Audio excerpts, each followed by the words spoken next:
Good evening আমার প্রিয় বন্ধুরা, আমার রান্নাবাটির চ্যানেলে তোমাদের সবাইকে জানাই অনেক স্বাগতম। তো আমি মাঝে মাঝেই তোমাদের কিছু রেসিপি শেয়ার করব তোমাদের সাথে। তোমরা আমার পাশে থেকো, তোমাদের সাপোর্টের আমার খুব দরকার। আমার ভালোবাসা, অনেক অনেক ভালোবাসা দিয়ে আমার এই চ্যানেলটা শুরু করছি। তো আজকে একটা রেসিপি দেখাবো, সেটা হচ্ছে ড্রাই চিলি চিকেন। তো এই ড্রাই চিলি চিকেনে কী কী উপকরণ লাগছে দেখো, তোমাদের দেখাচ্ছি। আমি 3টে নিয়েছি বড় পেঁয়াজ, 2 টুকরো আদা, 4টে রসুন, 3টে টমেটো, 2টো ক্যাপসিকাম নিয়ে নিয়েছি, একটা লাল ক্যাপসিকাম, একটা সবুজ ক্যাপসিকাম, তার সাথে নিয়েছি 6টা কাঁচা লঙ্কা। সেগুলোকে ভালো করে ধুয়ে আমি কেটে নিয়ে আসছি। এগুলোকে আমার কাটা হয়ে গেছে। এবার আমি একটা পেস্ট তৈরি করে নেব। আদা নিয়েছি, রসুন নিয়েছি, টমেটো নিলাম আর 6টা কাঁচা লঙ্কা, সেটা দিয়ে আমি একটা পেস্ট তৈরি করে নিচ্ছি। আমার মশলাটা পুরো রেডি হয়ে গেল। মশলাটা রেডি হওয়ার পর আমি চিকেনটাকে ভালো করে ধুয়ে নিয়ে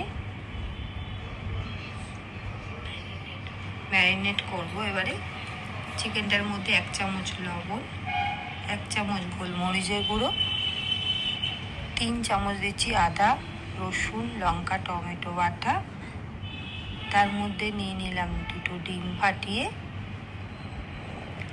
আর নিচ্ছি 4 চামচ কর্নফ্লাওয়ার, আর 1 চামচ দিচ্ছি সামান্য চিনি আর একটু সয়া সস দিয়ে আমি চিকেনটাকে ভালো করে ম্যারিনেট করে আমি আধ ঘন্টার জন্য ফ্রিজে রেখে দেবো। ফ্রিজ থেকে বার করে নিয়ে আমি গ্যাসের ওভেনটাকে ধরিয়ে নিলাম। আমার তেলটা গরম হয়ে গেছে। আমি এবারে আস্তে আস্তে আমার চিকেনটাকে ভেজে নিচ্ছি লাল লাল করে। চিকেনগুলোকে ভাজতে ভাজতে আমি একটা গ্রেভি তৈরি করে নেব, যেটা আমার ড্রাই চিলি চিকেনের মধ্যে দেব।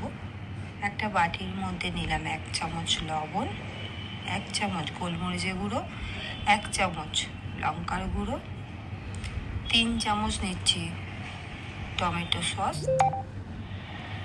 1 চামচ নেব হচ্ছে রেড চিলি সস, 1 চামচ নিচ্ছি গ্রিন চিলি সস,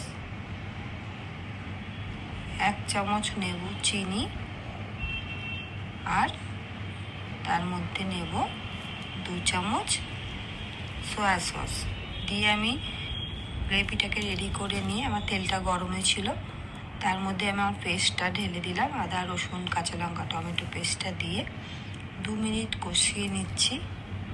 কষানো হয়ে গেল,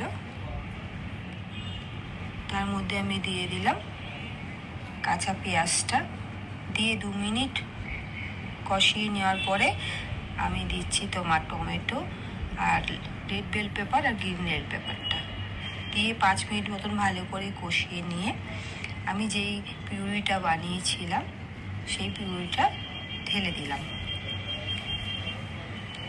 ঢেলে নিয়ে ভালো করে কষিয়ে তারপরে আমি আস্তে আস্তে চিকেনটা তার মধ্যে দিয়ে দিলাম। চিকেনটাকে দেওয়ার পরে ভালো করে একটু কষিয়ে নেব। কষানো হয়ে গেলে এবার ঢেকে দিলাম। ঢেকে দিয়ে বাটির মধ্যে একটু জল নিলাম, মশলার বাটির মধ্যে জল নিয়ে আমি 2 চামচ কর্নফ্লাওয়ার দিয়েছি। কর্নফ্লাওয়ার দিয়ে এর মধ্যে গ্রেভিটার মধ্যে আমি ঢেলে দেবো বন্ধুরা, সেটা আমি দেখাতে ভুলে গেছি, তার জন্য সরি চেয়ে নিচ্ছি। গ্রেভিটা দিলে ভালো লাগে, বেশ খেতেও সুন্দর হয়। অলমোস্ট আমার ড্রাই চিলি চিকেনটা রেডি হয়ে গেছে। এবার আমি প্লেটিং করব। আমি প্লেটে ঢেলে নিচ্ছি। গার্নিশিংয়ের জন্য দেব উপরে একটু তিল ছড়িয়ে দেবো, দেখতেও খুব ভালো লাগবে, আর তিল আমাদের শরীরের জন্য খুব ভালো। আমি এইভাবেই ড্রাই চিলি চিকেনটা বানালাম। তোমরা খেয়ে দেখো বন্ধুরা, আর আমাকে কমেন্ট করে জানিও কেমন হয়েছে।